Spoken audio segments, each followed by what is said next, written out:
It's absolutely apptacular. The Subject Cinema Android app. Everything you need to be a rabid Subject Cinema fan. Subject Cinema, 3-Minute Weekend, Tuesday Digidex, and Front Row 5 and 10. All right at your fingertips and available instantly. Plus, email and voicemail links, Facebook and Twitter hookups, Patreon support specials, and more is coming real soon. Don't just listen, app it. The all-in-one Subject Cinema podcast app. Android version available now at Google Play or on PNRNetwork websites. Amazon and iPhone apps coming soon. Don't delay. Download today. Blueberry. This podcast is a member of the Blueberry Network.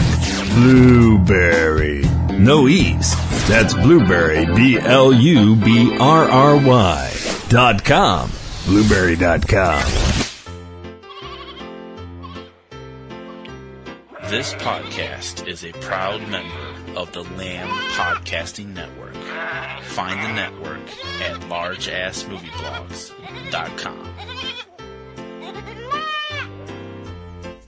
Are you finally ready?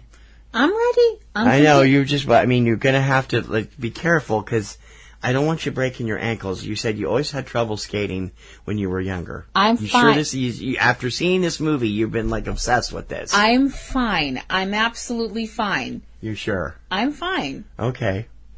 Ish. I'll just let go of the wall here and I'll be... I'm scared. I can't do this. Yep, better come back off the ice. And we're going to go off the ice. We finally got around to seeing I, Tonya this week. We'll also have a review of a new computer-oriented film and a few other things going on in our wonderful little universe right here. Oh, right here, right now. I'm T.C. Kirkham. I'm Kim Brown. Let's get started. I'm afraid I can't do that. Will you cut that out on this week's Subject Cinema? Beep. Stand by to receive our transmission.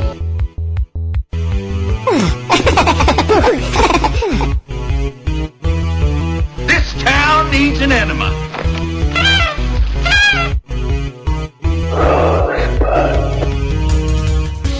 Celebrating a decade of film podcasting. Lasting out of Beantown, USA, you're tuned into Subject Cinema with T.C. Kirkham and Kim Brown. Directive. Oh, behave. Yeah. I volunteer as tribute. Suppose you run your business and let me run mine. Here's looking at you, kid. Before we get started, does anyone want to get out? Ladies and gentlemen, please welcome T.C. and Kim.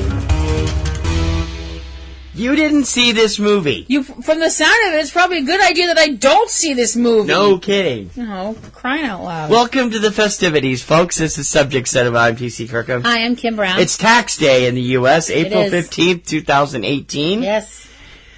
Okay, a little explanation. We've been all over the road the last few weeks. We haven't actually had a new show for 3 weeks. We had a travelogue show 2 weeks ago. And we were off last week.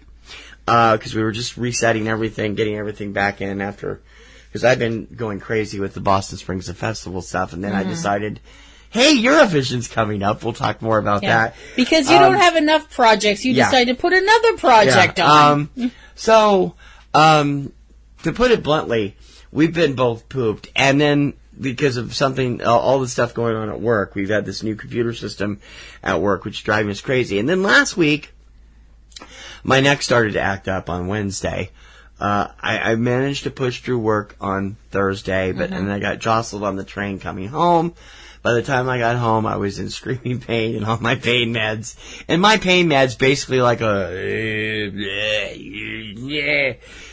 when I'm on them. So I was out and incoherent until mid to late evening on Friday. Something and like that, yeah. Still not feeling all that great on Saturday. My neck still hurts, but it's down to a dull ache, and I have a pinched nerve in my neck. It's been there for years, and they can't seem to figure out how to get rid of it. So that's why we haven't really done much this week. That's why Front Row was not on schedule on Thursday, It'll be back this Thursday. And I've been trying to keep up the other stuff on the net. And of course, you've been behind on Supernatural because of the same issues. So everything's been kind of major league screwed up. So we're going to try and get things back on track.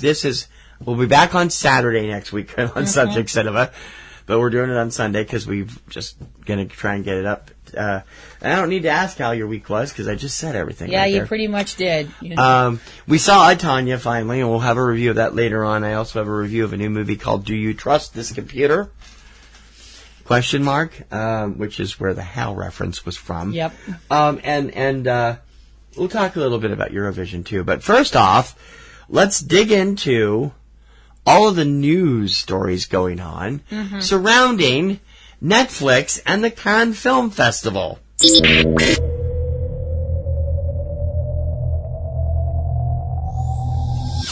Okay. On Thursday, the Cannes Film Festival lineup for this year was announced to a collective yawn from Hollywood who were not happy with it. There's not a lot of Hollywood movies there. There's only 1 or 2 movies with female directors in this age of Me Too. And Netflix is not there. They pulled out last week after Cannes refused to bow to Ted Sarandos in his demand that he's the king of the world. You're not wrong. I mean, Ted irritates the shit out of me. Pardon my French. Because that would be he irritates the merit out of you, but fine. That's, Because he thinks he's God in Hollywood because he's able to pull all these people over, and actually he's more akin to the Antichrist when it comes to the entertainment industry. We've talked about this. This has nothing to do with Jude Law or Rick Berman. No. This has Eric Bischoff. Or Eric Bischoff. This has to do with Netflix. Netflix is a wonderful service, but they cannot be allowed to dictate what can and cannot appear at film festivals and in theaters. If they do, the movie industry is done. I mean, it's just done. People were having a fit a few weeks ago when Steven Spielberg said that Netflix movies should only be eligible for Emmys. I agree with that stance. I happen to agree with it too. However, a number of young filmmakers, including Jeremy Saulnier, whose latest film is caught up in the mess between Netflix and Cannes right now, and who directed the critically acclaimed Green Room a couple years ago and Blue Ruin, basically said if anybody says that my movie doesn't deserve an Oscar because it's on Netflix, I'm going to punch him in the face. So, a very strong feeling from him. And Macon Blair, who was his star in Blue Ruin, also said basically the same thing, although a little bit more eloquently. Hey, come at me, bro. Helen Mirren has sided with Steven Spielberg on this case, but she also admits she loves streaming and watching movies on her iPad. There's nothing wrong with that. Everybody does. So the question at hand in Cannes is that Cannes last year passed, the French law makers who were freaked out by Netflix passed a law which said that any film showing in competition at Cannes for the prizes, for the Palme d'Or and stuff, had to have a theatrical release in France. And because of prior laws set up in France by basically the freaking out entertainment industry who don't want anything to do with streaming or whatever, there is a 3-year window once a movie plays in theaters before it can even consider being streamed in France. Yeah. Now, that is what we in America call stupid. Well, it is. And I agree with that the assessment of that law. But Netflix is free to show its films out of competition.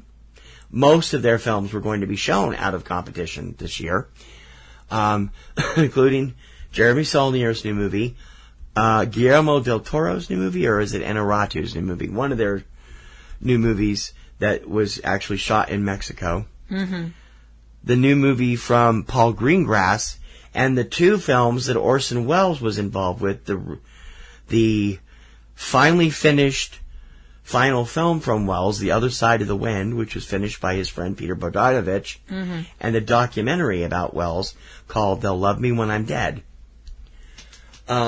These 5 films, all of which were entirely or partially financed by Netflix, they didn't want to give them a theatrical release in France, so they can't compete. They can still show non-compete, and Terry Fremo, I think that's how you pronounce his name, or Thierry Fremo, the current head of Cannes, says Netflix is welcome out of competition. That wasn't good enough for Netflix, so they basically did the equivalent of I'm taking my ball and going home. Thank you. Ted Sarandos is rewriting things here, and should not be allowed to, and I'm appalled at the number of people in Hollywood that are bowing to this bully.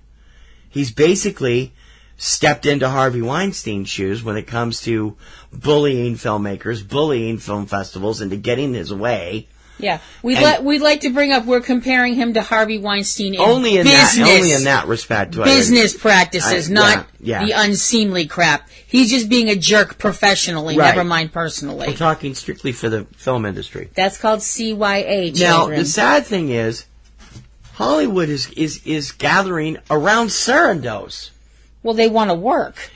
But that's just it. Here's the thing. Netflix has always been about streaming. They've only put their films in theaters in America, most of them in iPic Theaters, which is a luxury chain that has 12 cities, in 12 cities, none of which are near Boston. Although they did look here a few years ago. For a week. That gets them qualified for Oscar. Mm-hmm. And I really wonder if even that's been fair. I think in order for a Netflix film to be seriously qualified for Oscars, they need to take the Amazon Studios route. Jeff Bezos and Amazon Studios have played ball with the theaters. Mm-hmm. Manchester by the Sea was a theatrical release. Gringo was a theatrical release. It's not going to be an Oscar nominee, but it was a theatrical release. Right. Patterson, all of the stuff they've done have had limited but wide limited releases in big cities around the country for weeks before making their debuts on Amazon Prime. Mm-hmm. Ted refuses to do that. He wants day and date for everything or else. And to keep that attitude up, if Hollywood caves to that, it will destroy the theater system. And I mean, they're just not really thinking here. I read a column every week by a man named Bill Deaver. He's a runner. He runs a company called USADriveins.com. He's also a member of one of the, I think, Art House Convergence. And he's been championing various ideas about how independent film theaters can keep alive.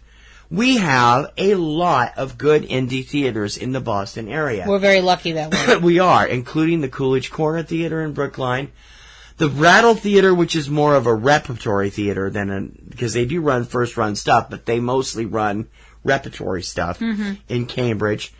The Dedham Community Theater in Dedham, the Lexington Venue in Lexington, the West Newton Theater in West Newton, a couple up north, and the marvelous Cable Car Cinema in Providence. And that doesn't include Cape Cinema down on the Cape in South Dennis and a number of other ones on the western part of the state. These theaters need first-run films to survive. And they are going to be, except the Brattle, they need first-run films to survive. And in order to do that, if everything's suddenly going to Netflix, I mean, I see people online. It irritates the crap out of me to be reading Deadline or reading Tech Dirt, who has been covering this quite a bit, which surprises me, and seeing the self-important snowflakes out there. Well, I don't care how I see it. I want to be able to watch it when I want to watch it, where I want to watch it. You know, screw the theaters. They're not even any good anymore. You know why? I hate that self-serving, arrogant attitude. Yeah, see, that's where I was going to go with this, if you don't mind if I just jump in here a little bit. And I hate to say, I really don't like the next thing I'm going to say, because it is going to make me sound like one of these, hey, you kids, get off my lawn types. And we're at that appropriate right age for that, so that's all right. Bite your tongue. Well, we are, physically. I have the heart of a 21-year-old girl. I keep it in a drawer in my office. Blah, blah, blah. Go ahead. You have to say 21 because that's legal. Anyway, what bothers me is the fact that this has all come out of the instant gratification generation. Oh, yeah.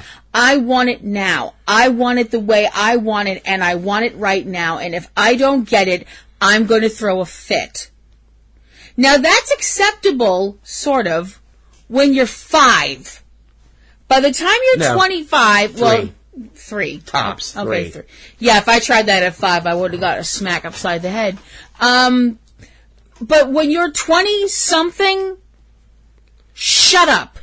I think that life doesn't revolve around you and your needs. Deal with it. Everybody can use both. You don't have to have one or the other. But you do have to have a system that supplies both and not one or the other. And just exclusively one or the other, right. Ted Sarandos, and to some extent the people behind MoviePass, are out to destroy the theatrical model. Ted has actually come out and said as much in an interview a couple of years ago, that he wanted to be the new stellar model for the 21st century and bypass theaters entirely. Okay. And that's not going to work. Can I explain why I told you a couple of weeks ago? If you have a system that ends up shutting down the theatrical circuits, and I'm talking not just indies, but majors like AMC, Regal, Carmike, National Amusement, Showcase, Carasota's ArcLight, even to some extent the landmark theaters. If you cut these out, the film industry won't survive.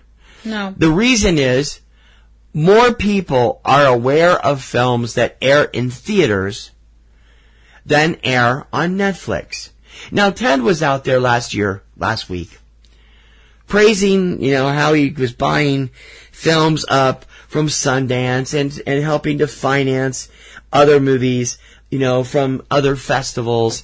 And he wanted the right to show these here. And yet, my heart says, I don't know Peter Bogdanovich or any of Orson's friends. Orson Welles would be absolutely disgusted with what Ted Sarandos is doing. Yeah. Orson's 2 films about Orson, one he made, one about him, are caught up in this mess. And he would be appalled. He always made movies for the theater screen, right. For the big screen. Right, absolutely. He would not be happy he would be happy making films specifically for Netflix, but not at the expense of running them in the theater if he so wanted to. Absolutely. The sad thing is the filmmakers don't have any choice. Netflix is offering them a good deal of money, instant distribution, and for movies, this year, I think the real reason why this suddenly exploded was Mudbound's several nominations at the Oscars. Many people think they could have gotten more had they been theatrically released, but because they were released straight to Netflix, the film was one of the biggest hits at Sundance 2017, it didn't get as much as it could have. Last year's Sundance winner went straight to Netflix. I Don't Feel at Home in This World Anymore. It was financed by Netflix too, which also kind of makes that sort of okay. But if the filmmaker wanted a theatrical release, and he said he did initially, then you're losing out.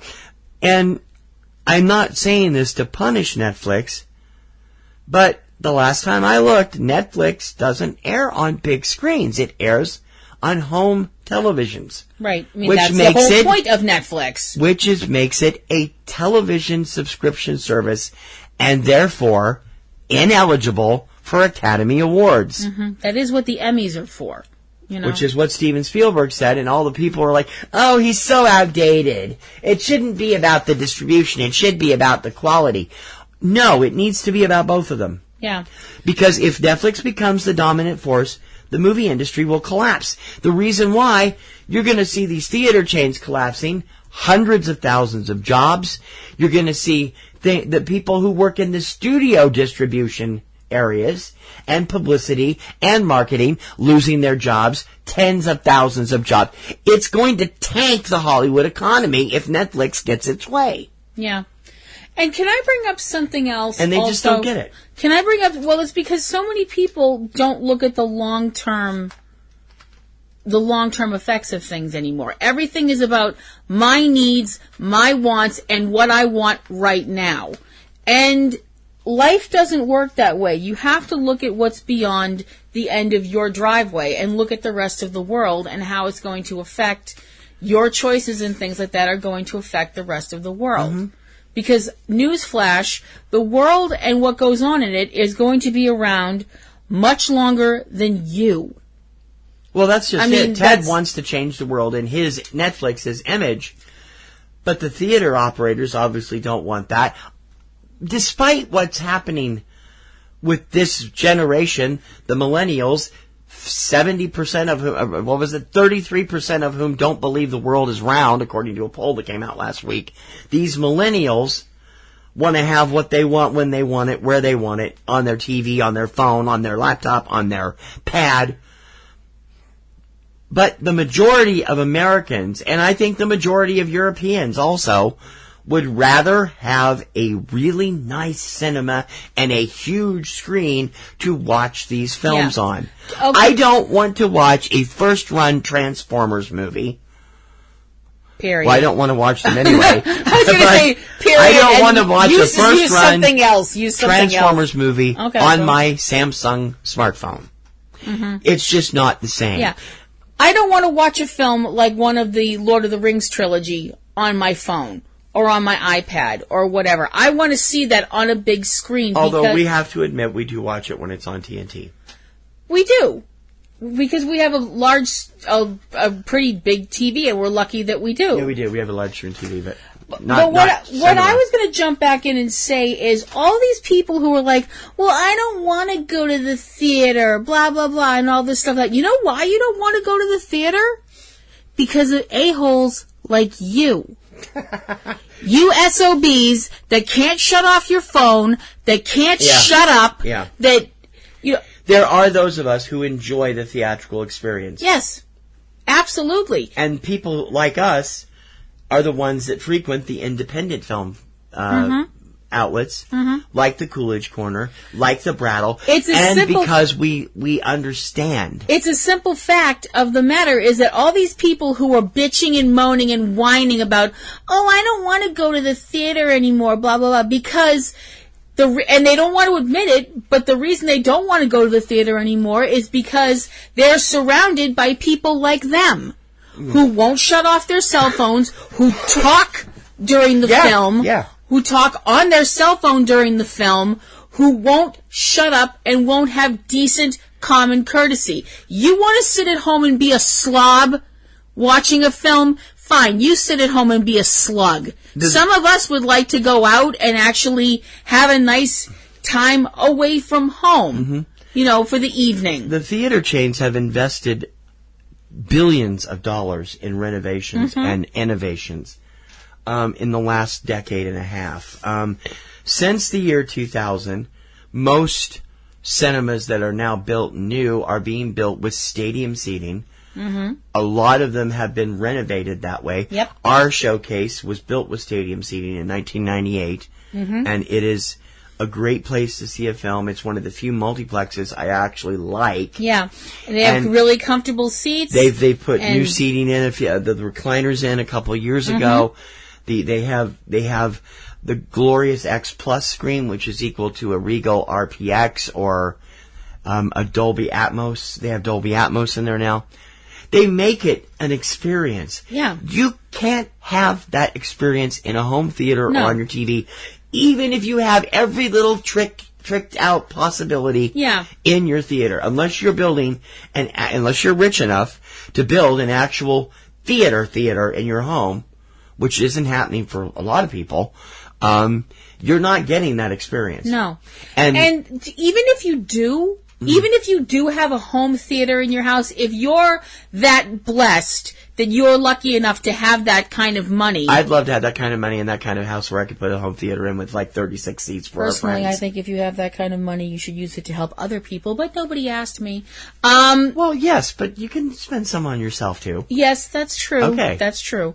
But the thing is, there is one thing that you can never have in that kind of place.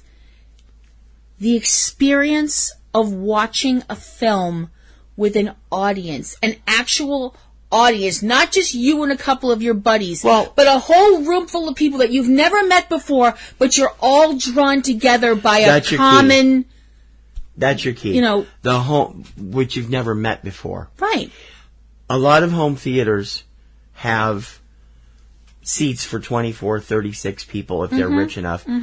I keep wondering, for those of you who don't know it, and I'm sure if you've listened to the show, you probably know it already, I'm a big fan of the Pioneer Woman, Ree Drummond, on Food Network. She and her husband, Ladd, are huge fans of movies. They watch them all the time. She talks about them all the time on her blog. And yet, they've never invested in a home theater, even though they have the money to do it. They could easily put a theater in the lodge, and they've never done it because they prefer the experience of sitting around with they have a giant 70-inch big screen in their living room in the lodge. They prefer sitting around on comfortable chairs with their friends and their family watching movies. That's what they prefer. Right. But they like going out to them too. I mean, think about the first time, and I realize for some people this is going way back. Think about the first movie. Ouch. That includes you and me. That includes you and me. I know. Because for some of us, the bloom has fallen off the rose and is trailing down the street. But think of the first time you saw a movie and it affected you. I mean, deeply affected you. Here we go with her Star Wars memories again. I don't just mean Star Wars. No, I mean Star Wars was the first movie that affected me. Yes, it was. It was a deeply personal. I know some people are going to roll their eyes. I don't care. Soul resonating moment for me watching Star Wars. That rang something inside me that changed who I was going to become and made me the well-adjusted individual I am today. Thank you. You're welcome. Anyway, but my point is, think of the first time you saw a film that, for some people... Is Star Wars the first film that you saw in a theater that really made you realize, wow, this is awesome? Yes. Star Wars was the first film... I mean, I don't remember what mine was. I'd seen films before that. My mom took me to Disney movies and stuff, and I remember thinking, yeah, this is neat, great, fine, terrific. And it was just, it was out of the house and all that. But Star Wars, for me, I was this little kid sitting in the dark, and it just... something took a hold of me and said to me, this is important. This is important to you. And it's not just the fact that I was looking at Luke Skywalker going, I'm going to marry that man. Here we go again. But there was just Luke Skywalker who says he doesn't care anymore about the Star Wars franchise? Okay, just checking. That hurt. I'm sorry. Well, Mark said that. Because he doesn't want to do it without Carrie. I know. Mrs. Carrie. I know. I understand that. Yeah. But... for some people, even going further back, for some people, the first time they saw Jaws, or even further back, the first time they saw a film like King Kong, or Dracula, or something like that, just that moment that said, I'm a movie fan. I don't care where you see a film in other settings, in a home theater or anything like that, you are not going to have that same experience as you do in a theater. I'll give you a really good example. I know I'm rabbiting on, but when we went to see Being Elmo, that was a film we saw at a film festival. The Independent Film Festival of Boston, yeah. Yes. Being Elmo was the story of the person that puppeted Elmo at the time. And they were also talking about Jim Henson and all of the things about all the wonderful characters he created. And they showed stuff from Jim Henson's funeral. Memorial service. From the memorial service. I do apologize. Where they had some of the performers stand up with their with the Muppets and sing a specific song. Now, I'm sitting there in the theater, and I'm in my casual outfit and my ratty jean jacket, and I look like I just came in off of the byway, and I just don't look, I'm nothing special to look at. Nobody's going to get in a traffic accident looking at me. And the lady sitting next to me is dressed to the nines, crisp business suit, perfect hair, perfect makeup, and this, I'm not saying any of this is a slam on that lady. No. She looked fantastic. She looked like your average, upper middle class businesswoman. Yes. Here we are, middle class schlubs. Yeah, so you've got me. The two of them were both bawling. Yeah, you've got me, the average person, her, the above average person, and we're both sitting there bawling our eyes out, and we looked at each other, and there was this connection, this weird connection that happened for just the briefest second between me and this total stranger. Now, I don't know if she felt it too, but we both looked at each other and there was this... Yes, I think she probably did. There was this kind of like, wow, you're crying too. I don't feel so alone. I don't feel silly for expressing my emotions because this person next to me is crying. We share a connection for just that one tiny second. And that's important. It is. We're losing that. As a species, we're losing that. Yeah. It's really weird because the more we get connected by technology... the further apart we're growing. Yes! And I don't... Even though we can look and we talk and we do and text, I mean, we don't see each other anymore. We text, we don't... Right. It gets kind of crazy. I was just thinking back... And I have memories of theaters more than I have memories of movies. And as strange as this sounds, my mother has always been a big movie fan. Mm-hmm. My stepfather was too, thankfully. And so we went to the movies a lot when I was a kid. When I was very little, we went to the drive-in a lot. Because we're talking the late 60s, and they were still all over the place. Yeah. And they were more out where you live because your weather condition-wise, they could work better than they would up here in New England. Then we went to the Newark, Ohio, when we lived in Ohio. I had this grand, beautiful movie palace called the Midland Theater. It shut down for 20 years and then was finally renovated and reopened in the late 90s. 2009, I think it was. And I saw movie after movie there. I saw dance recitals for my friends there. We went to 2 or 3 live programs there. And it was an experience I'll never forget. Mm-hmm. Just like I'll never forget the tiny little Ritz Theater in Ritzville, Washington, which was the closest theater to us when we lived in Harrington when I was growing up. Ritz was a third-run theater. They showed stuff only on the weekends. They were only open Friday, Saturday, and Sunday. Mm-hmm. And Star Wars, when I first saw it, played in October of 1977. It had opened almost 6 months earlier. But I saw it there. And I saw it with a crowd of people from the Harrington and Ritzville and Sprague and everywhere around.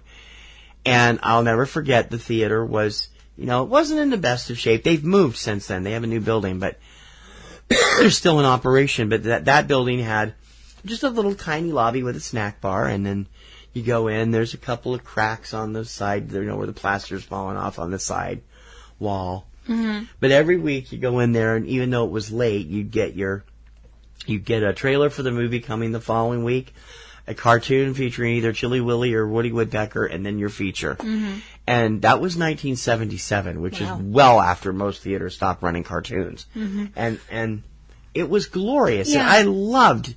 That was a sense of community. Mom and I always brought friends with us, either my friends or one of her friends, and we'd go to the theater. I mean, just talking stuff with parents. I'd like to tell 2 quick things real quick. As I've mentioned before, my mom took us to the theater most of the time. And now that I look back on the stuff that my mom would take us to, for the most part, when I was very small. Right, Disney stuff. Yeah, Disney Fair, when I was Fair. older, I was allowed to go to the theater by myself. Yeah. And that's when I was like 11, 12. Yeah. I was 10 when I first started going by myself. I don't think you would Back ever. then we could. You'd have to worry that much. No, I don't like think. If I had a child now, I would not let my 12-year-old child go to the movies by themselves. No. That seems like an insane thing to do. Of course, I also wandered around Boston by myself at 12 and 13. I did that with Spokane when I was 12. So yeah. It is what it is. Yeah. And that's back when the combat zone was still around. Not like I went there, Mom. Calm down.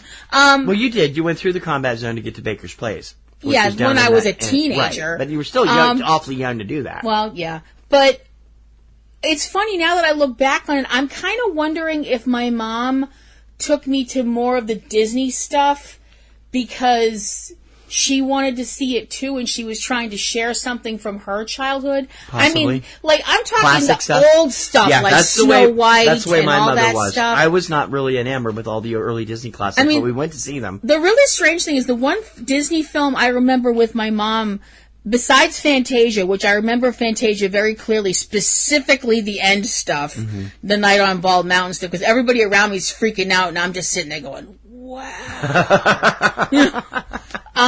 I've never seen that, ever. And I remember my mom taking me to the Black Hole, and I remember being like, what is this? You poor baby. Yeah, I was like, this sucks. I saw Black Hole on TV. It was terrible. I was like, this sucks. But I've also talked about my relationship with my dad, and that the relationship with my dad wasn't the best. And when it comes to seeing film with my dad, I saw 2 movies with my father throughout my whole life. 2 movies in the theater with my dad. One of them I picked, and one of them he picked. And I picked Clash of the Titans, the original Ray Harryhausen special effect one, which is way better than the piece of crap. Which is way better than the piece of crap that came out with Sam Worthington. And we also went to see Uncommon Valor with my dad, which, if you don't know, is a Vietnam War, rescuing POWs movie with Gene Hackman and Reb Brown and all that. And those are 2 moments that I remember out of a lifetime of moments that varied from just, this isn't really good, to please somebody get me out of here. When it comes to my dad, those are 2 moments that actually shine. Those are 2 moments where I felt like I'm in a movie theater with my dad and we're enjoying something together and we're actually connecting. Something that, other than that, we never seemed to do because he just didn't get me at all. No. You were kind of hard to get. Well, yeah. No, that's true. But I got you because I'm the same wavelength. Well, yeah, but instead of trying to shove me in a mold and change me, he could have just been like, okay, she's the weird one. Yeah. We'll just let her go be weird. But those are special moments. And you're not going to get those special moments. I mean, you can have them at home watching a film with your kid. I mean, that's fine. And definitely if a kid's too young to take them to the theater, for the love of all that's holy and decent, don't do it. Yeah. Because trust me, it makes the rest of us hate you. Yeah. And hate your kid. But hate you more because it's not the kid's fault. It's There's yours. nothing, let me make it clear, okay? There's nothing wrong with Netflix. We're big fans of Netflix. Absolutely We subscribe not. to Netflix. The point, the problem I have with Netflix is the way they're trying to weasel their way into having their own way with theatrical stuff. And I don't think that's fair. Netflix as a service is excellent. It is an excellent service. A deep catalog of stuff. Absolutely. And a lot of originals, not all of which are very good. Ask the people who saw Cloverfield. What was it? The Cloverfield? The God Particle. Cloverfield, the God Particle. No, it was Cloverfield Paradox, what it was titled when it came to Netflix. That's what they wound up calling it, yeah. And I haven't seen it yet. I gotta watch it. And there's... I think we did better from what I heard. Yeah, from what I heard, I think we did too. Manhattan Hammerdown. .com. Yay, blatant plugging! But seriously, I've got moments, even recent moments, that from films I hadn't seen before that I want to see on the big screen. Yeah.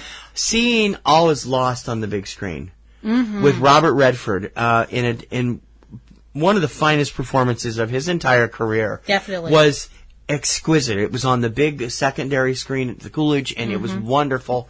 And nauseating in a couple of places. It was my best picture that year, and I just he won my best actor that loved year. it. Yeah.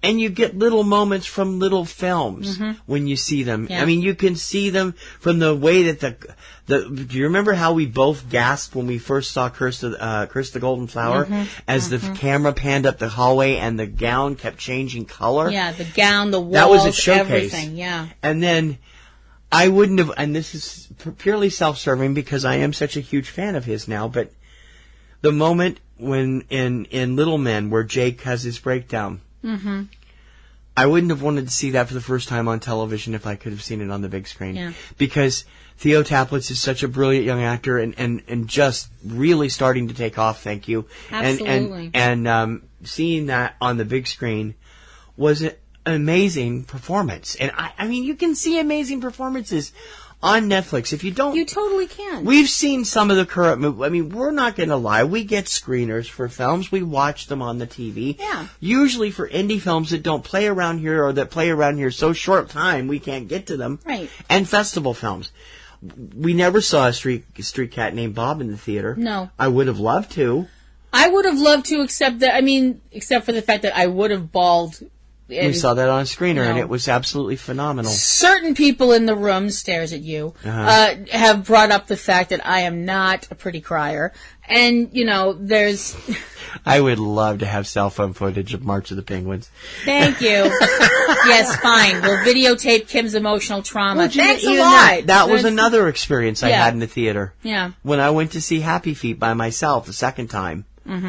And I got that one bit where Mumble jumps off the cliff, headed for the ship.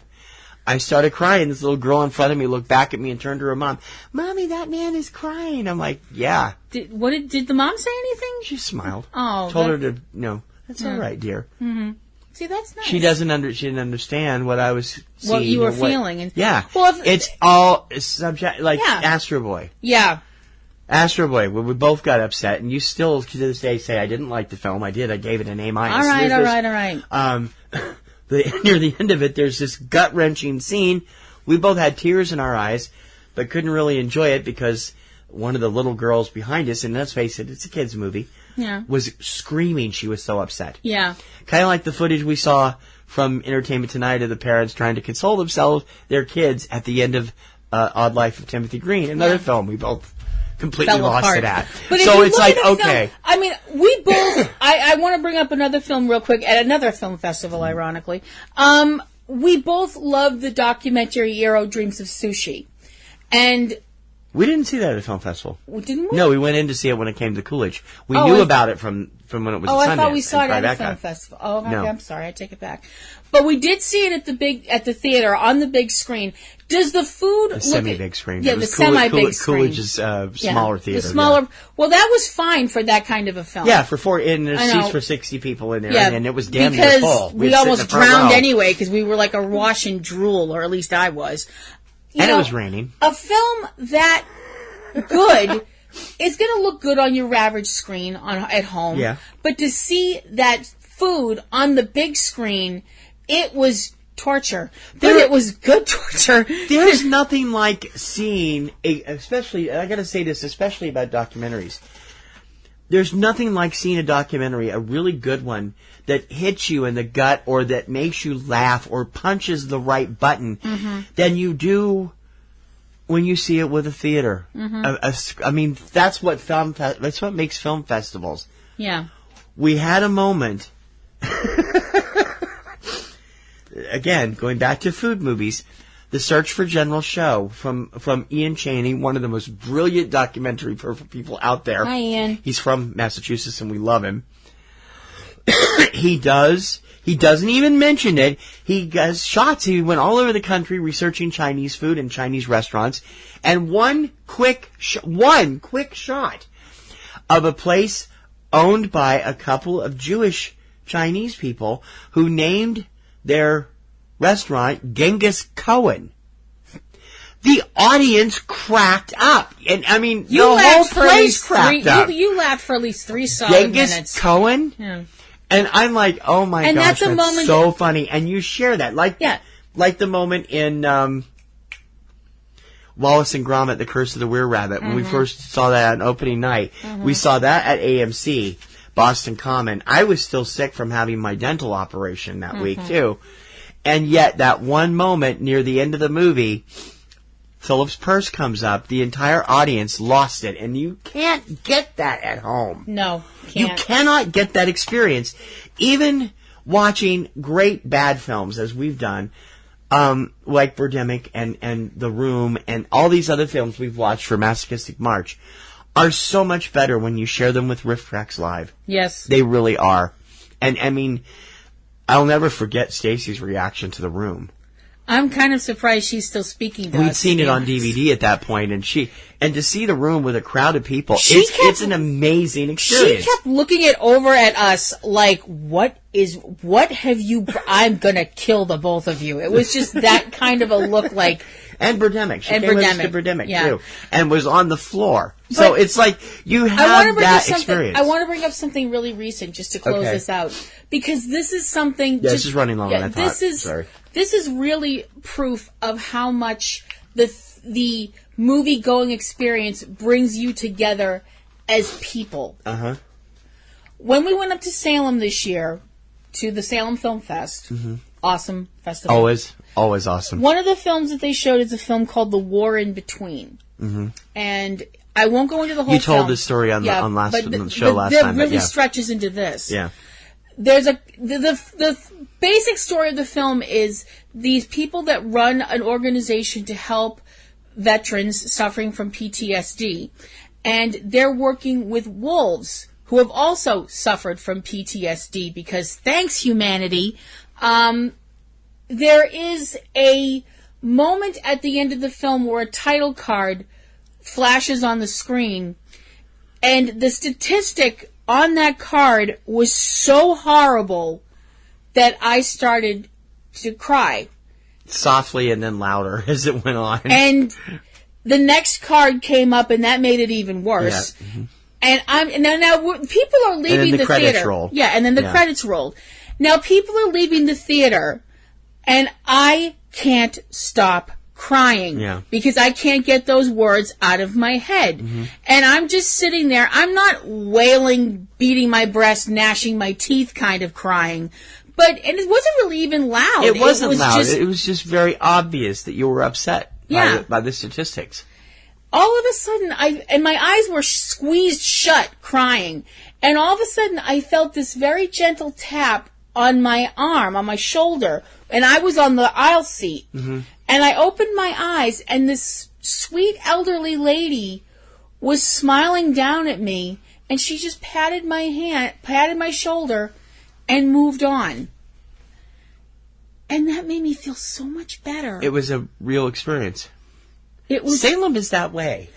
I mean, I still felt terrible about the words on the screen, but I felt like somebody else realizes how terrible that is, and somebody else realizes how deeply affected you are by that. Not necessarily that they feel the same way. And somebody else saw I was hurting and reached out and gave a total stranger comfort.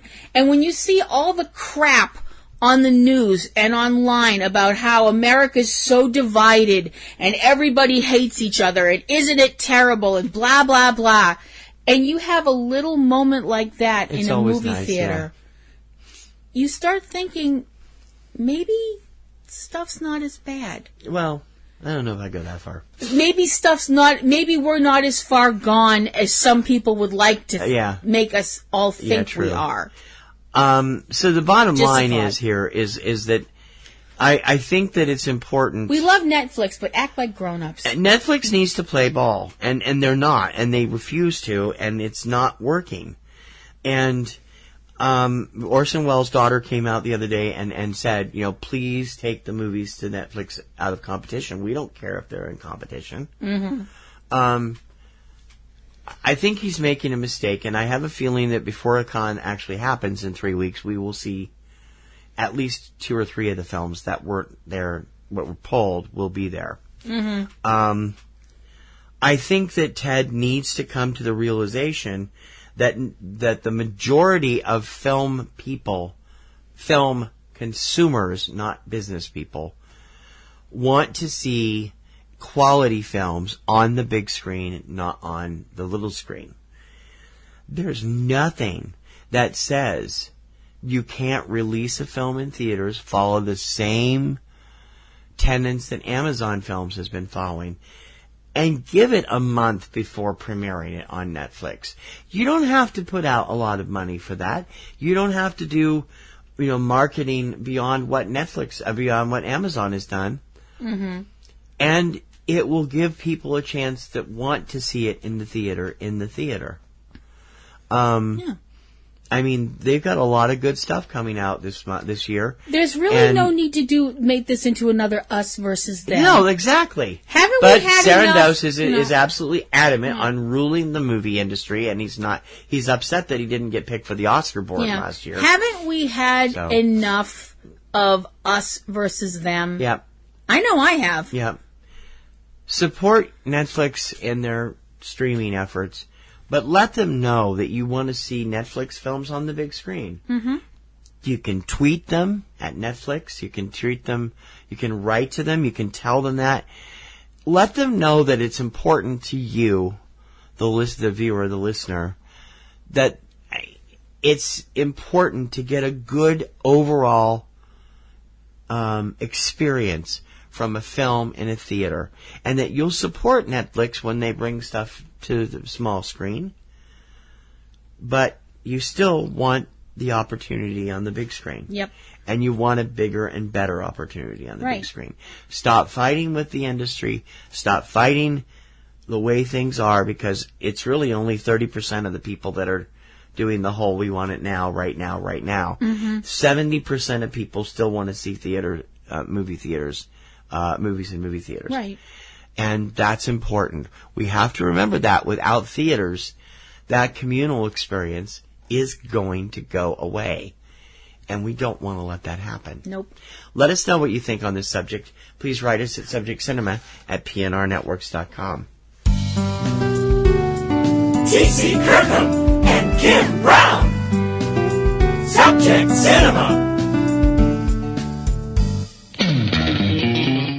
All right, Kristen, I am so excited that you've decided to do a podcast with me, but what are we going to do a podcast about? There's so many other movie podcasts. We got to do something original.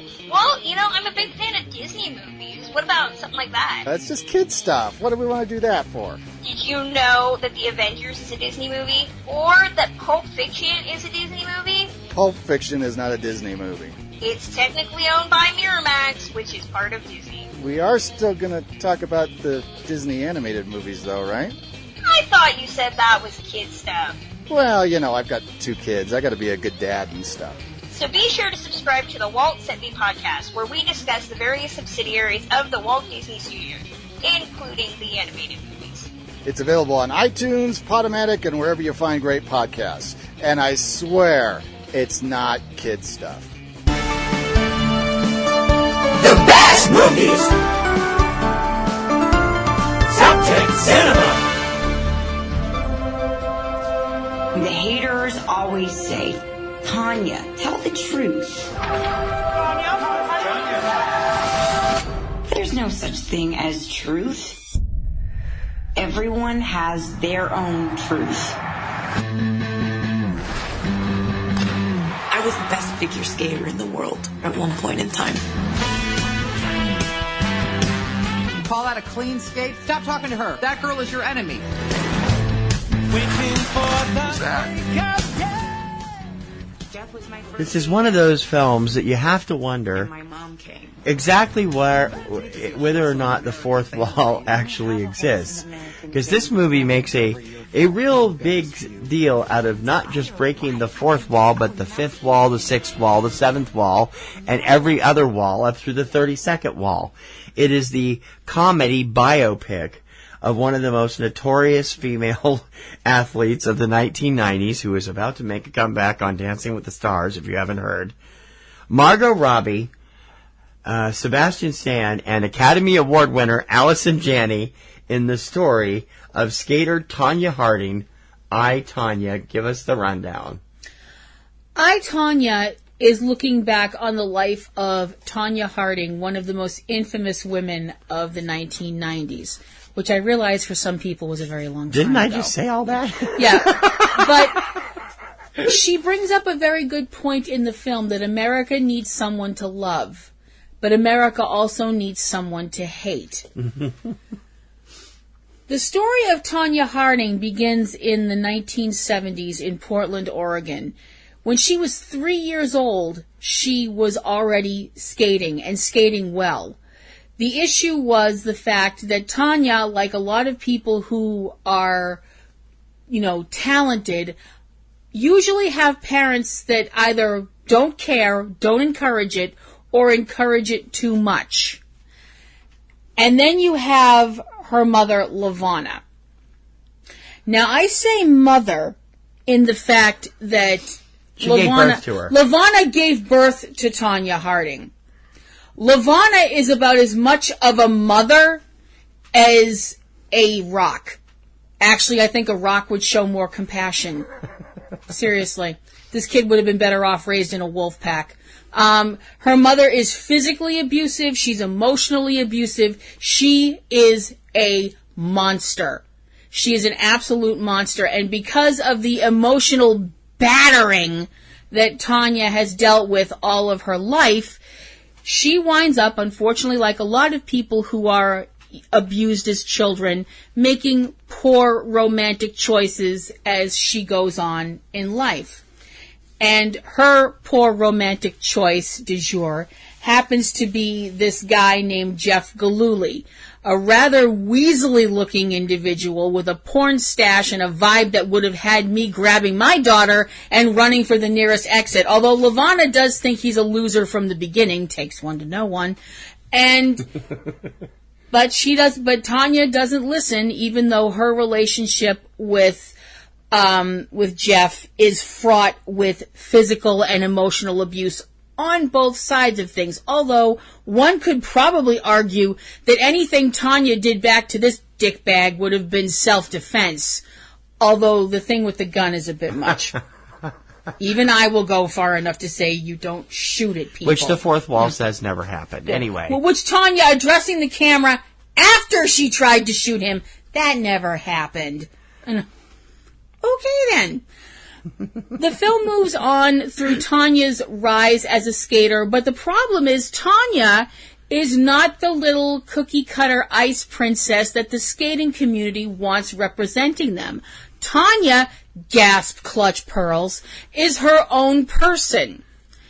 She doesn't come from money, and her mother had to make her costumes. She prefers to dance to songs that are rock and roll instead of Beethoven. She is not your typical little special ice princess, little Stepford creature that the skating community wants.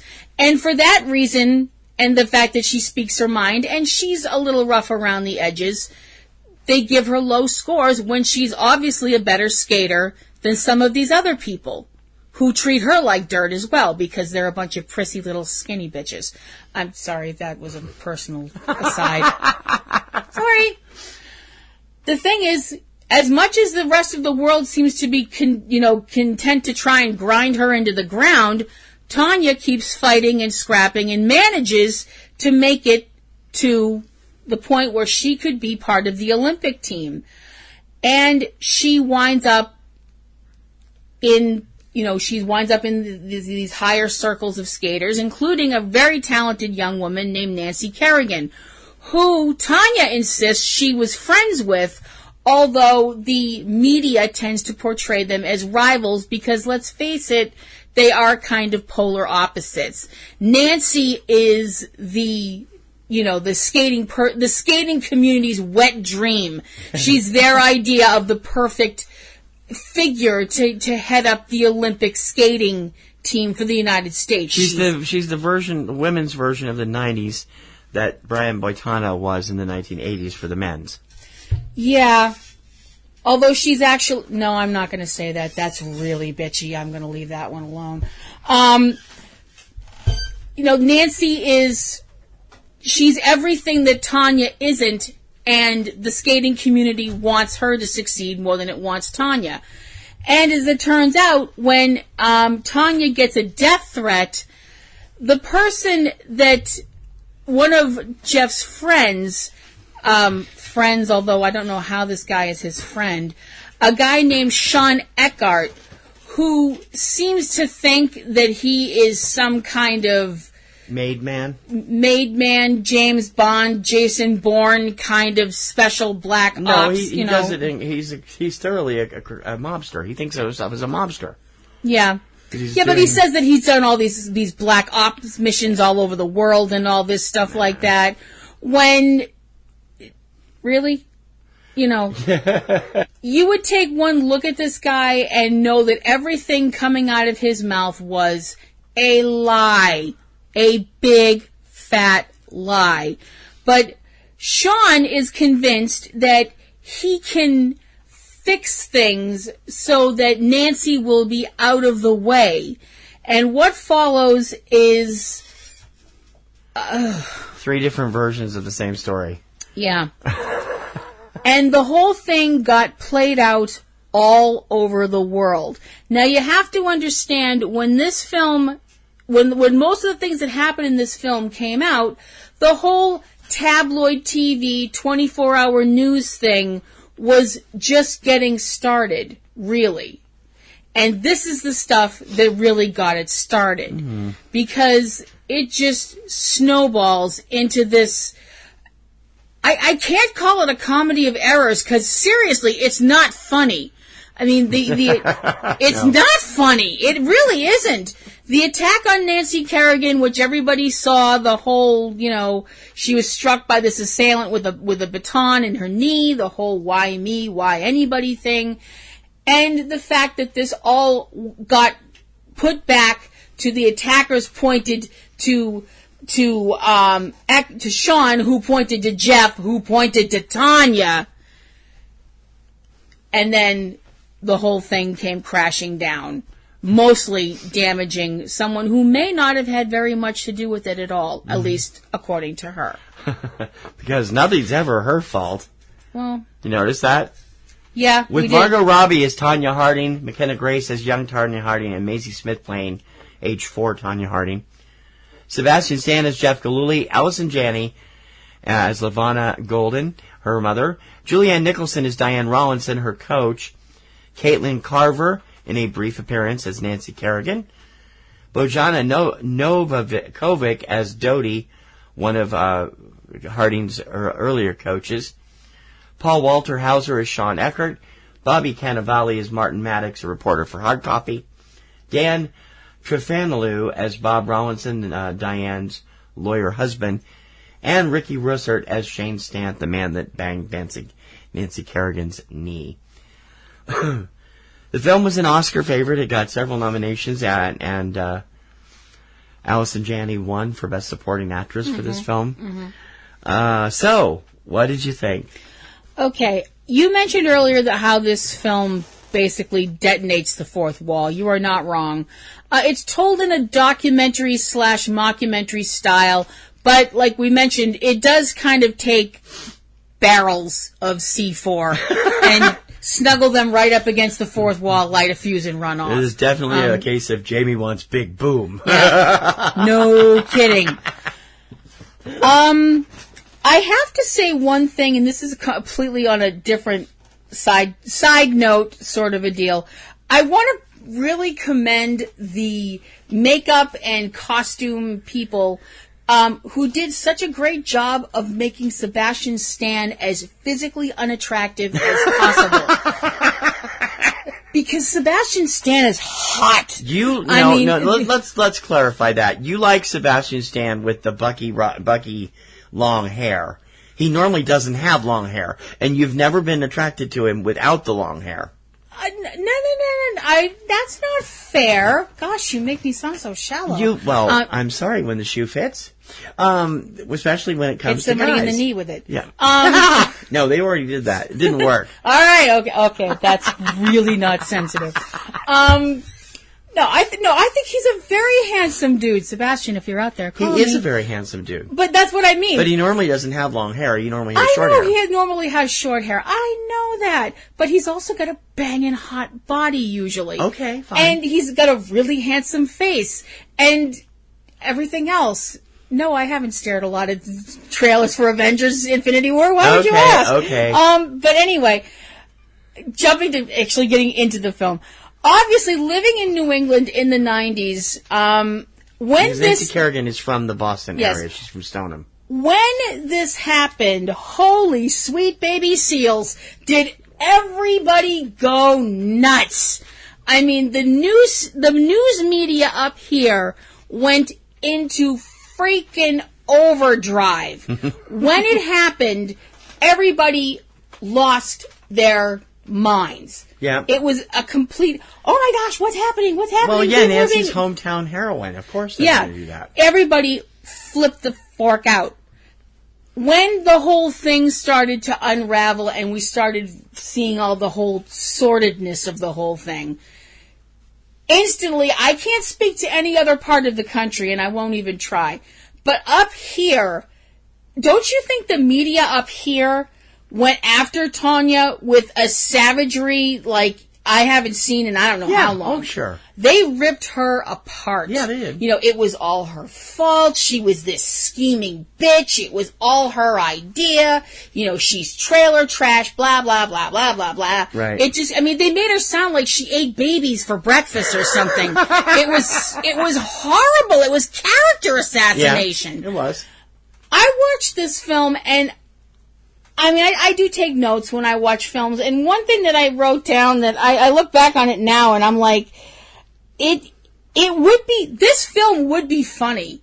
This film would have moments in it where you have that laugh, oh, I'm so ashamed thing happen, but it's just so not funny because it's so sad. Because it really happened. It is funny. But see, that's the thing. I was like, every time I almost caught myself laughing and almost was like, shame on you. But it's a dark comedy. You're supposed to laugh.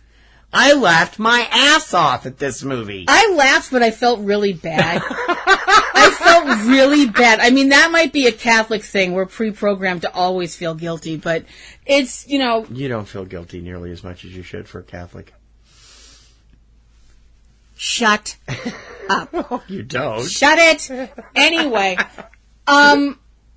there is so much wrong with this poor woman's life that is, I mean, you said, and we did talk about it after the film, that she's one of these people, no offense, Miss Harding. Right. That it definitely comes off like her big mantra through this film is, it's not my fault. Right. Nothing's her fault. Right. In certain ways, it's not her fault. Right. It's not her fault that she got saddled with that harridan of a mother. Right. I mean, that woman is a complete effing harpy. Yeah. I mean, when I said she would have been better off in a wolf pack, yeah. I am not. She would have been better off dropped in a gorilla compound and raised by apes than raised by. This woman is if she is half as horrible as she is portrayed in this film, and portrayed brilliantly by Allison Janney, who I happen to think is one of the best actresses on the planet right now. If she's half as horrible as she was in this film, she is a bigger monster than if you locked Freddy Krueger, Jason Voorhees, and Michael Myers in a phone booth. You know, it's... The abuse that she heaps on her daughter is monstrous. And the fact that she starts off life so behind the 8 ball with a mother that is this much of an abusive bitch, and that is not the word I wanted to use. Yeah.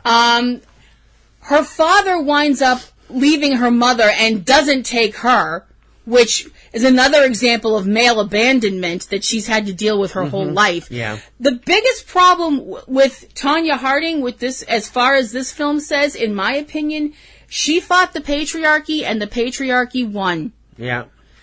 When you see the stuff that happens to her at the end of this film, when she's in court, and the fallout from this, from all of what happened with Nancy Kerrigan, I am going to be perfectly honest, and I am not effing around right now, and I am not being melodramatic. No. Something else I get accused of all the time. Very much. My heart legitimately broke. Yeah. Because of Margot Robbie's amazing acting when she's pleading her case to the judge.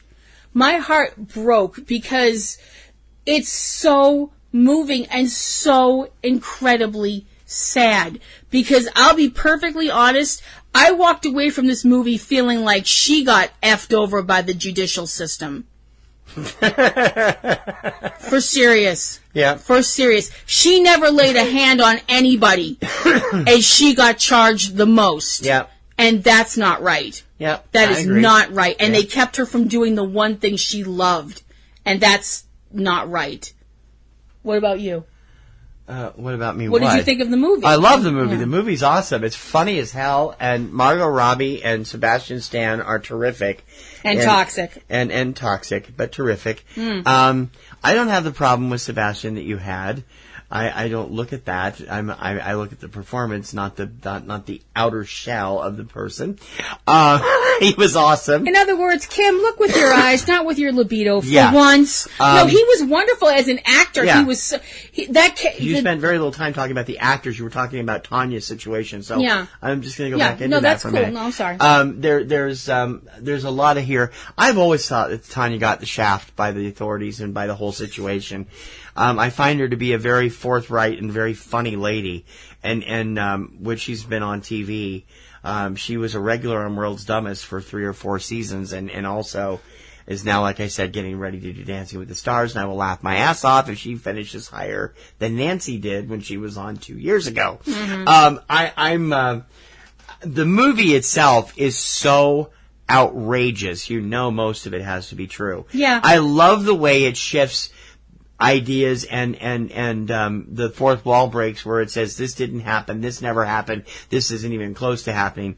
And it's happening from all of them, from both Tanya's perspective, Jeff's perspective, and Sean Eckert's perspective. He is totally delusional, this guy. And if he was really that bad, what Jeff was doing hooked up with this guy is beyond me. No. Because, I mean, you can see right away that he's completely out there. The performances are marvelous. Allison Janney deserved the Oscar she won. Absolutely. And she might have been a contender for my stuff if we'd seen it before we did our Poppies and Rosies last year, but we didn't have a chance to. Overall, this is a movie that you're going to enjoy. Whether you like Tonya or whether you sided with Nancy Kerrigan in this whole mess, it's going to be very interesting to take a look at her perspective. Now, I just wonder how long it's going to be before a movie about Nancy's side of the story comes out. Well, probably not anytime soon because nobody's interested. Well, the fact that Nancy pretty much said, I don't intend to see the movie. I don't, she basically shut down and that's her right. That's absolutely her right. It is. What's your score? I give I, Tonya an A-. I give it an A- too. I, Tonya is now available on demand and on DVD if you do that still. You can see it for a relatively cheap price, and it is definitely worth the time to take to check out.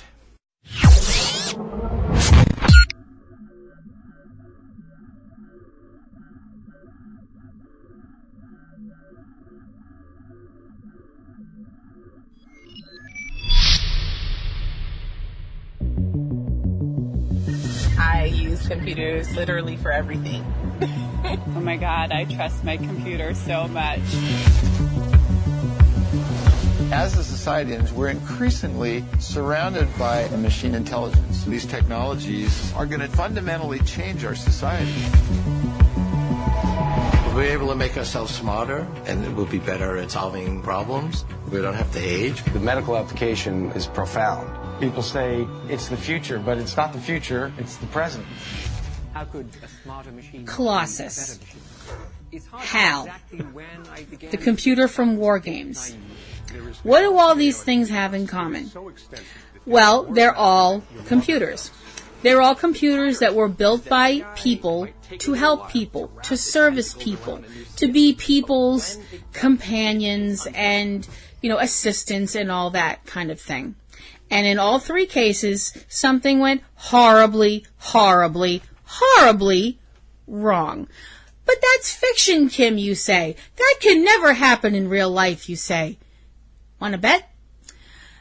There's a new documentary out called Do You Trust This Computer? And TC watched it alone because I like to keep my sanity right where it is on a very short tether. And he's going to talk about it now, so hit it, babe. Last weekend, Do You Trust This Computer opened in Los Angeles. It's spreading across the country slowly and was made available to people who wanted to see it for free last weekend on Vimeo by Elon Musk, who appears in the film and who also is a subject of some of the stuff here. Do You Trust This Computer is a documentary that outlines both the benefits and especially the dangers of uncontrolled artificial intelligence. Now, in addition to Ray Kurzweil, Elon Musk, and Jonathan Nolan, who are some of the big names that appeared in the film looked at a lot of things about how computers have developed over the years, how much people have come to depend on them, from their smartphones to their smart cars to their smart microwaves to the Internet of Things, which controls thermostats and doors and cameras and all kinds of things. And nuclear missiles. And, well, no. That you know of. Most importantly, they were taking the perspective of artificial intelligence and how it's being developed. About a year before he passed away, Stephen Hawking issued a warning to scientists. Do not go too far with artificial intelligence. It could prove to be disastrous. He also signed on to a petition from the leading scientists of the world asking the military governments of the world not to develop autonomous weapons. These are weapons that make their own decisions on activating. There is already, and this is what is so frightening about this, and you can call me a conspiracy theorist if you want to. You're a conspiracy But it theorist. is active and researchable. There is already a potentially deadly artificial intelligence out there. It is called Deep Web, and it is run by Google. Deep Web is the system that runs almost every system Google is connected to. It also controls Google Home and a number of other things. Deep Web has been in development for over 20 years, and it has been learning all this time. It takes up vast amounts of servers, a library of servers, all throughout Google's vast network. Now, before I go any further, I want to point out that the humans involved with these are not bad people. They're simply thinking of making life easier for humans. However, you have to also keep in mind that once Pandora's box is opened, you cannot go backwards. And these people are dangerously close to opening it. I speak of a 2005 experiment done at MIT with a small robot. They decided to give it a program which would cause it to learn from what it was doing. It was given the command that it had to stand up and walk. It was like a spider. It had a body and 4 arms. It took it a couple of days to figure that out. But a couple of days after they first activated, it was up walking around on the table. It's a little bitty thing. No more maybe bigger than a lunchbox in height and size. Does it look like a spider? Yeah, it looks kind of like a 4-legged spider. Yeah, because that's not creepy enough. Then, on the 4th or 5th day, they removed the usage of one of the legs and told it had to figure out how to walk again. And it took on 3 legs. On 3 legs. And they're not symmetrical. There were 2 on the side and 1 on the front. The back leg was disactivated. And in 2 or 3 days, it figured out how to get up and limp around. They've been working with this robot off and on with new artificial intelligence aspects for the better part of the last decade. Last year, researchers were preparing to introduce this robot to the public. They had the robot on the table, and 3 of the programmers there who've been working with it all these years were working with it and showing it, and they were watching its neural network on the computer screen. And realized, because these sentient, artificially intelligent sentient computers can develop electronic neurons of their own, it noticed that one of the neurons that it had developed was not something it had been programmed for, and was not something it was supposed to have accessed. They realized that the robot that they built for 12 years earlier and had been doing all these experiments with had suddenly gained the ability of facial recognition. It had installed on itself a facial rec program and was able to identify by name all 3 of the people with it from listening to the conversations and matching them with the person. They don't know how long it had been doing that. Nope. They only discovered it when they brought the neural network up to look at. Yeah. Now, this is a terrifying prospect. It is a very terrifying prospect. It reminds me of a quote from John F. Kennedy. Quote is, "Forgive your enemies, but never forget their names." Okay. Well, someone took away one of my legs, I'd be pretty peeved too. Right. Well, they gave it back once they figured out how to work it. But, yeah, but then when the computer goes, "Thanks, Phil," and you're going, "Wait, I didn't tell the computer my name is Phil." That's when you start getting scared. Now, the problem with the things out there is that instantly, I'm watching this film and I'm like, wow, this is really something.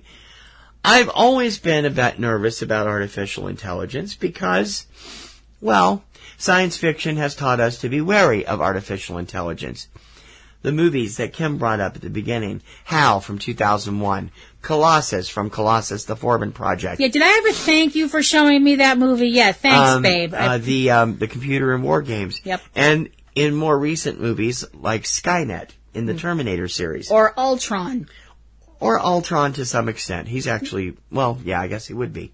He was supposed to be a good Right. Let me program. finish where I'm going before Sorry. I forget, please. Sorry. These artificial intelligences have kind of programmed us to be wary of it. And yet science is blithely continuing to move forward without bothering to put safeguards in place, without bothering to do anything. And this includes development in the military governments of the world. USSR, China, America. They have now officially unveiled prototypes for autonomous weapons. Think Sentinels. These weapons prompted the scientific community to tell the military, you don't know what you're doing, please stop this. Several of these scientists were invited over the next few weeks after they made this letter available to the Pentagon, where they were basically told, mind your own damn business. Everyone else is doing it too. Yeah. So because the military is not going to be like, well, we can't have the other people have the new shiny bomb unless we have the new the newer shinier bomb. So anyway, it gets to this very, very dangerous area. And the scientists are convinced that it's pushing too fast, too soon, without the knowledge we need, and we could end up on the extinction list within 5 years. Elon Musk is one of them. I think that's interesting. He's one of the top tech people in the world right now. There is a definite frightening quality to this film. I was already wary of things because I am a Tech Dirt fan. I keep up on the tech stuff. And I don't like companies like Comcast listening into our conversations. And yet we do both use the Google Voice thing. And every time we use that, we are contributing to Deep Web. It's unnerving to know that there are devices now connected to the internet that are designed to listen and return information about what they're hearing to their servers. There was a Barbie doll that did it a couple years ago, which freaked consumers out. But you also get it from your televisions, smart televisions. and your voice remote controls. You have no way of knowing those are actually on or off, and whether or not they're listening. There's proof that they have been here and there. I never want an Echo or a Google Home or anything like that in this house ever after seeing this film. We were actually contemplating buying an Echo a couple months ago. When he says we, he means him. Well, no, I was outlining. We had a discussion. Yeah, we had a discussion, but let's face it. When you start talking computer stuff, it's blah blah blah ginger, blah blah blah ginger, blah blah blah. No, that's ginger. not true. When it comes to that stuff, that's not true. We had an honest, open discussion. They make you uncomfortable. That's fine. Now they make me uncomfortable. We're on the same lane. Hooray! I will never let one of those items into this house. And I don't want any Internet of Things devices other than the computer and stuff in this house. Yeah, we don't even use the remote thing. Well, we allegedly have the voice remote off. Whether it actually is, I don't know. Well, if it's not, they've gotten some very interesting conversations. Oh, yes, they have. In any case, it's like in the 70s when they used to go to European hotels. People used to like walk up to the lamps and go, "Can you hear me, Boris?" Yeah, yeah. That was a joke, but it wasn't really. It wasn't really, because actually they got it. They went into that in this movie too, about how the KGB used to listen to everything. Mm-hmm. And it's an interesting prospect, especially when you consider the Snowden revelations and all of the stuff that went on with the NSA and their European counterparts and their Russian counterparts. Yep. It's crazy. It is. We need to slow down. Now, a group of them are now scarily promoting the idea of merging artificial intelligence with human intelligence.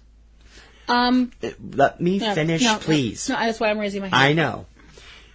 The idea of being able to put a device on your head and maybe telepathically communicate with your computer, that's appealing to me. Because I can design stuff, I can show the computer what I'm thinking. But the idea of having a chip or something implanted that lets us always do that wigs me out. And it should wig everybody out. I think that there's a very good possibility that we may head that way.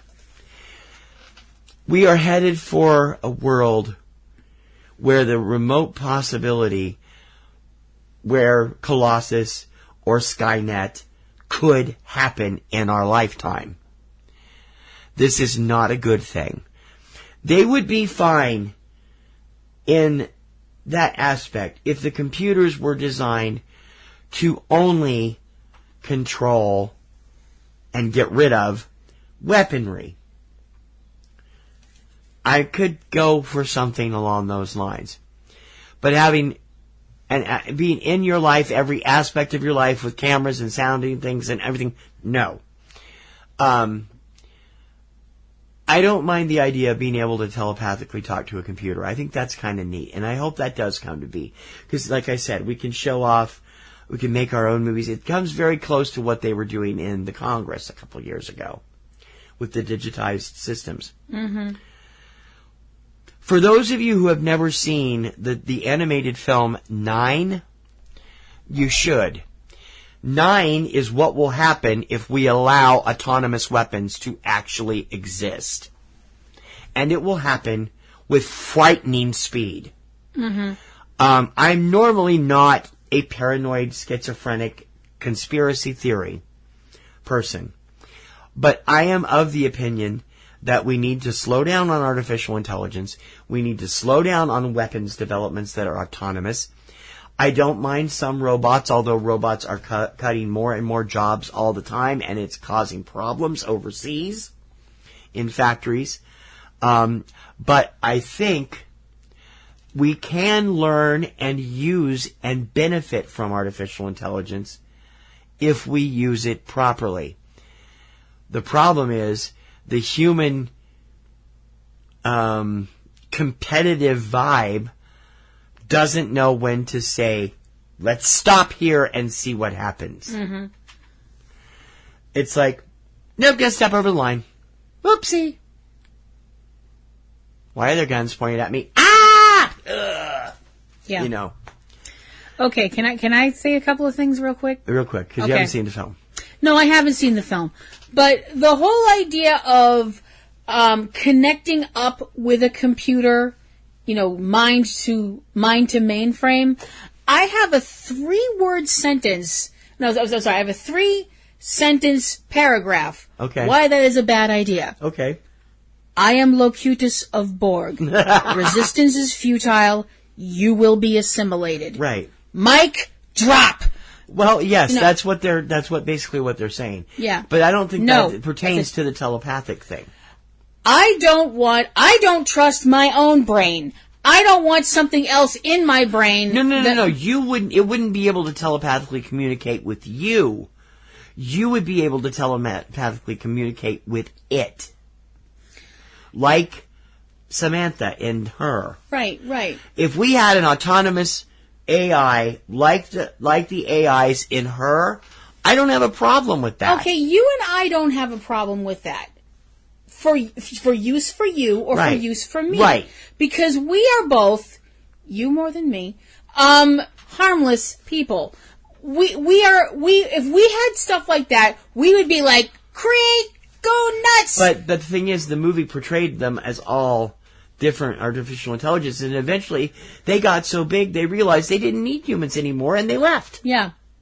And the humans were all like, what do we do now? Right.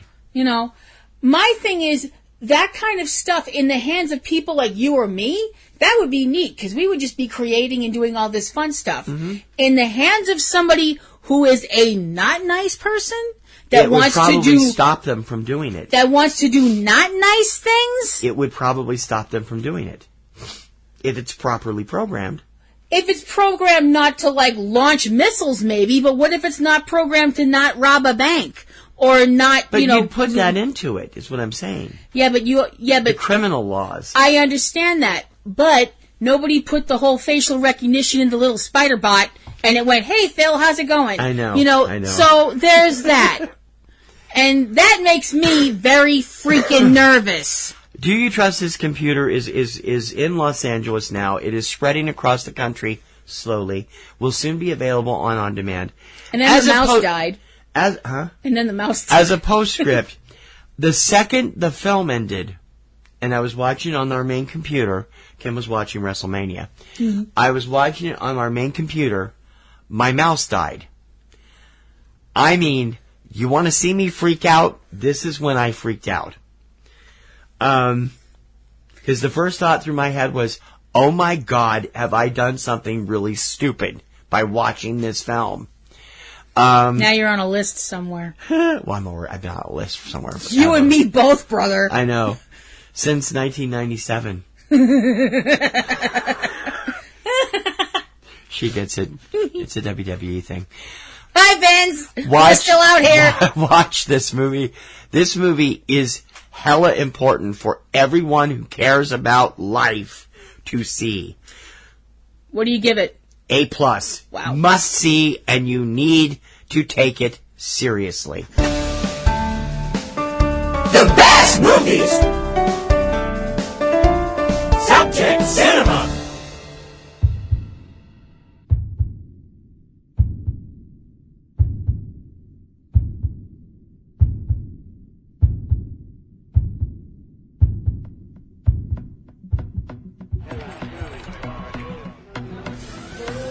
Hold a second.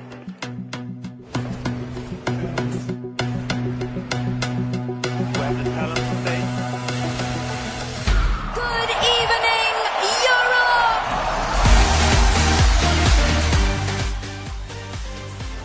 We've been trying to expand our horizons around it at eCinemaOne.com and all of our websites, and I'm proud to say that two of our most favorite blogs that we haven't had time for are now getting plenty of action. Mm-hmm. Because 2 weeks ago, eCinemaOne, the Kirkham Report, and Planet BiblioMusica began extensive coverage of the 2018 Eurovision Song Contest.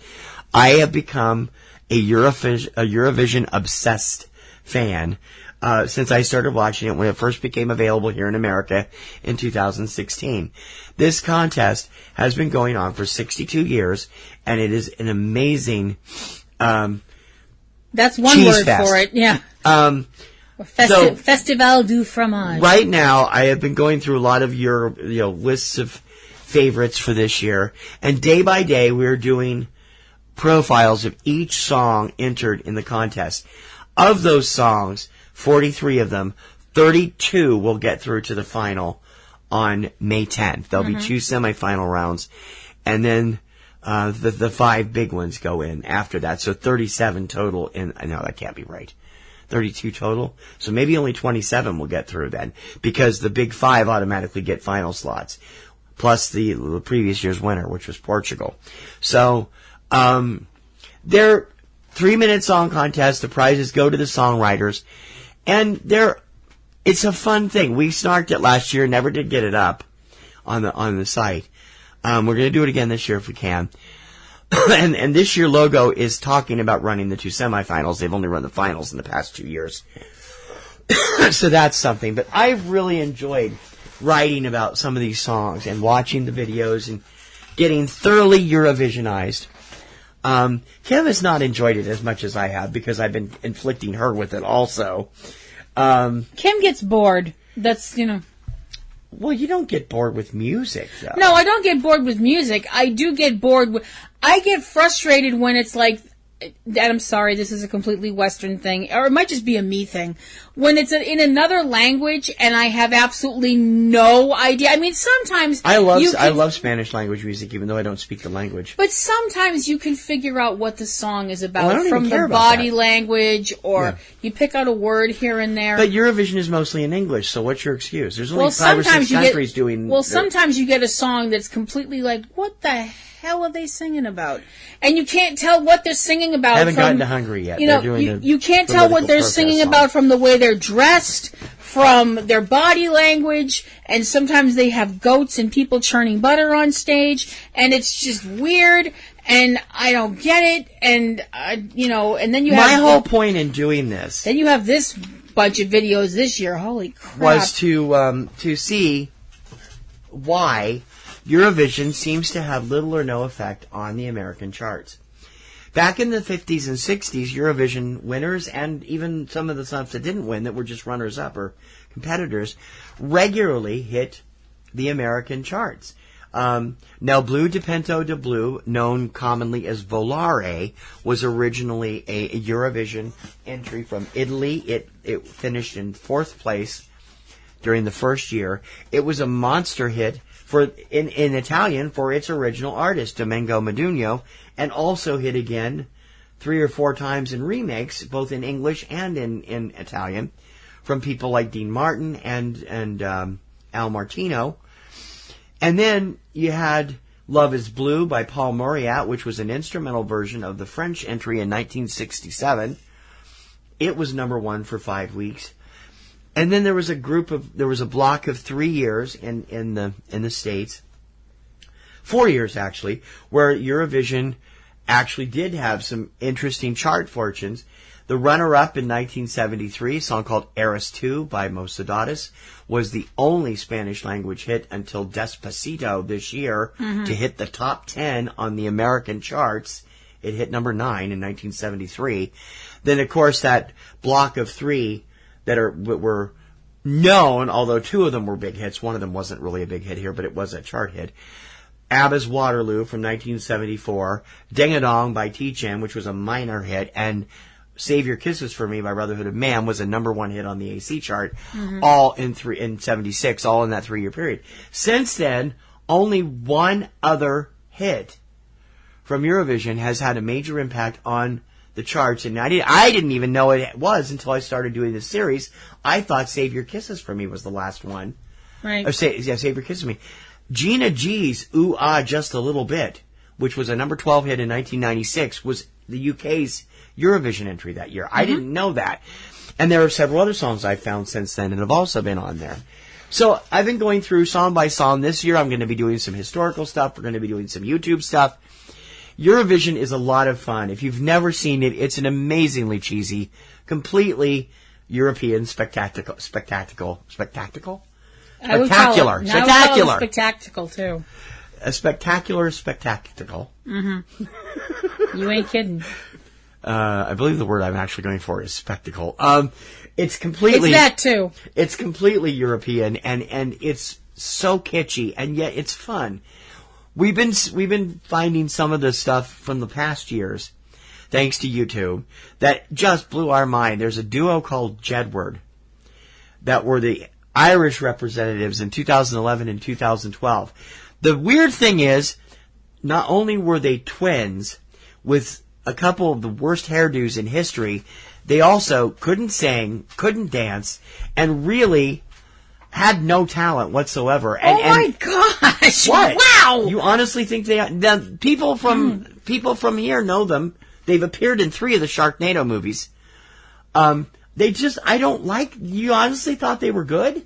Most of the people that watched them on Britain's Got Talent didn't think they were any good. Or X Factor. They were on X Factor. I'm not saying that they definitely were my cup of tea, but... those costumes are hideous. And the costumes hurt my eyes and did make me want to pluck my eyes out. Although they did get an 8th place finish with Lipstick, which was Ireland's best showing this singing-wise, they weren't William Hung. Calm down. I mean... They weren't much better. Then there was another group called Scooch. For some reason, now the UK has won the contest 5 times over the years, but they haven't had a real major hit there since 1999 when they took 2nd place, and then ever since then it's kind of went down because in 1999 that Eurovision dropped the rule about native languages. You can now sing them in English or whatever you want to. Right. Before that, it had to be the country's predominant language. Now most of the stuff is in English, and so Britain's English language stuff doesn't stand out the way it used to. But then again, they've made questionable choices. In 2007, they sent a group called Scooch to Eurovision with a political satire about the airline industry called Flying My Flag for You. Yeah. Scooch was a musical comedy troupe, and they went to Eurovision dressed as stewards and stewardesses. Their routine was moving ticket desks and suitcases around, and they wonder why they finished in the bottom half of the show. Yep. And then in 2012, they called on living legend Engelbert Humperdinck to take the stage at Eurovision. Engelbert, whose last hit was 1976's After the Lovin'. And the following year, Bonnie Tyler was there, but Bonnie at least has still got it. Engelbert, he's a great singer, but that song was just boring. I mean, what are they thinking? And we've seen some, what was, Rambo Amadeus. What the hell? I don't know what that was, and that's just a couple years ago. And the other guy that sounded like Leonard Cohen after Leonard Cohen San was Marino, dead. they've sent him 2 years in a row, the last 2 years, with the monocle.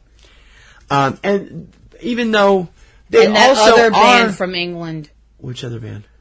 Bucks Fizz. Oh, Bucks Fizz. Well, Bucks Fizz won in 1981. I am never going to forgive with you Making for Your Mind that. Up with like an Up With People dance routine. Oh, in it. sweet Caroline, I am never going to forgive you for showing me that. That was burned into my brain. That was terrifying. It was so 1981. I was thinking of something else and now I've forgotten what it was, but and then Lodi. Lodi? Lodi, remember Lodi? The band, I forget where they're from. They're from the Netherlands or from Lordi? Lordi. Hard Rock Hallelujah, the grand champion in 2006. What the hell? I mean, Guar's been doing that thing for 10, 15 years. It was a great song, though. It's a great song. I'm like, really? I mean, it just seems that some of the choices are not great. This year, I've been having fun. There is I'm looking at people, other fans around the world who have posted their countdowns of their favorite videos and favorite songs this year. And there seems to be 3 songs in the real running for the fan vote. An awesome girl power anthem from Israel's Netta called Toy. Love that song. Oh my God, that song's awesome. Love it. A great moody, ethereal love song called Bones from Bulgaria. The group is called Euphoria, I think. And I don't know how to describe this song. A great, beautiful love song from Belarus whose video is serial killer worthy. Yeah. A song called Forever by Alexeyev. The song is really great, and then you see the video, and you're just like, "Oh my god!" I already posted my review of that video. I love the song. The song is great, and Alexeyev's voice is beautiful. The song is great. The video is creepy as hell. He has a great voice. He's wicked handsome, and then you see the video, and you're like, "Oh my god!" It's like what would happen if Dexter directed a music video. It's like, what we'll have Eurovision hell? song by song for the next week and a half. I'm doing 4 each day this weekend, 2 or 3 each weekday this week, and trying to catch up so I can do some top 10s and some historical stuff before the semifinals start.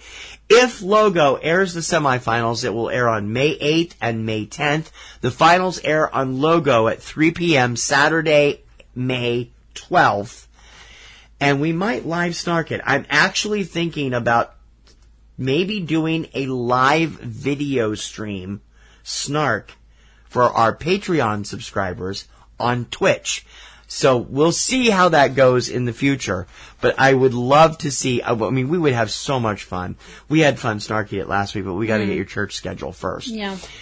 So keep in tune and keep watching as we continue to bring you all the latest news around the wonderfully kitschy tradition that is the European Song Festival, European Song Contest for 2018.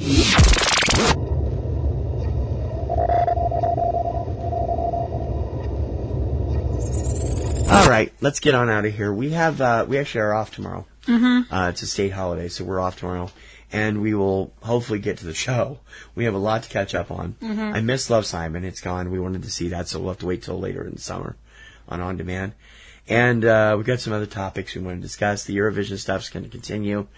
And we're going to continue to introduce new columns and such as we go through the next couple of months, and we hope you'll watch that. Plus, we're not done. Boston Springs Festival continues in a week and a half with the final festival of the group, the Independent Film Festival Boston. Their lineup is awesome this year. We're hoping we're going to get to some of them, and it should be fun. Yep. Subject Cinema will return to Saturdays next week. We hope you'll be there. Front Row 5 and 10 will be back this Thursday with our top 10 music videos, favorite music videos of all time, which we were supposed to do a month ago.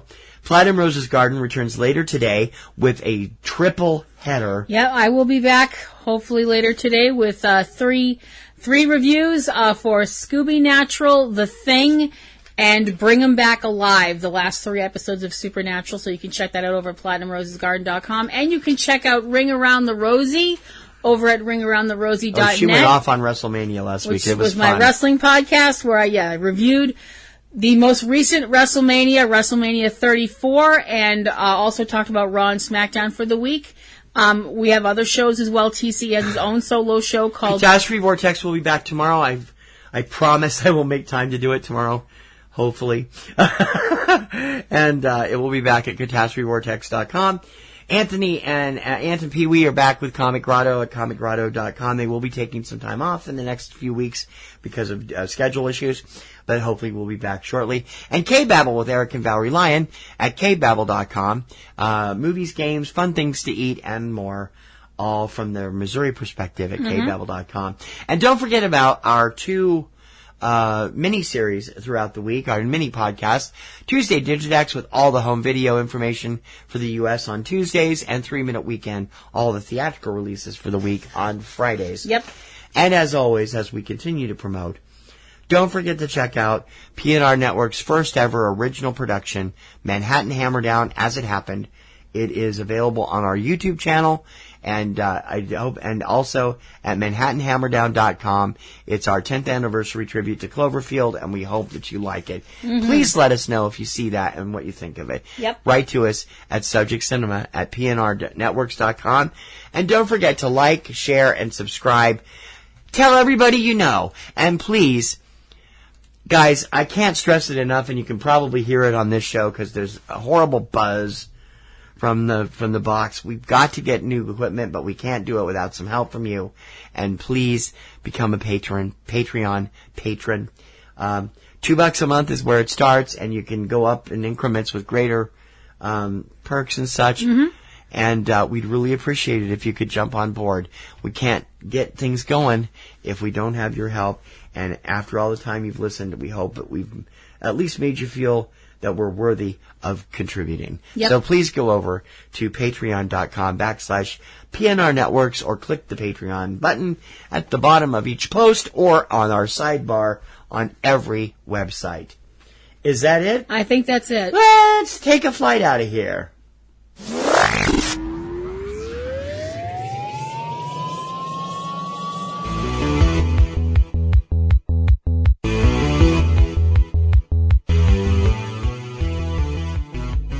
Watch your skates, hon. For Subject Cinema, I'm T.C. Kirkham. I'm Kim Brown. May your popcorn always be buttered. And may your roses always be in bloom. Ow!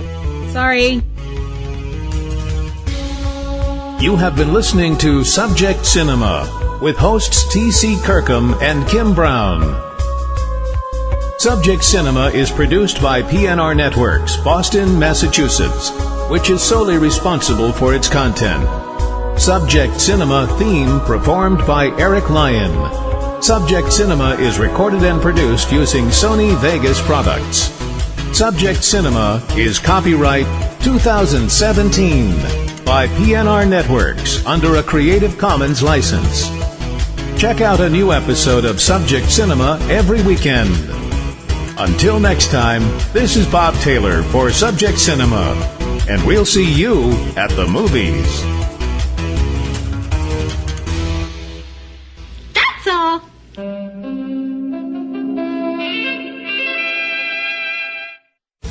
Podcasting's choice. From coast to coast, continent to continent, right here 24/7.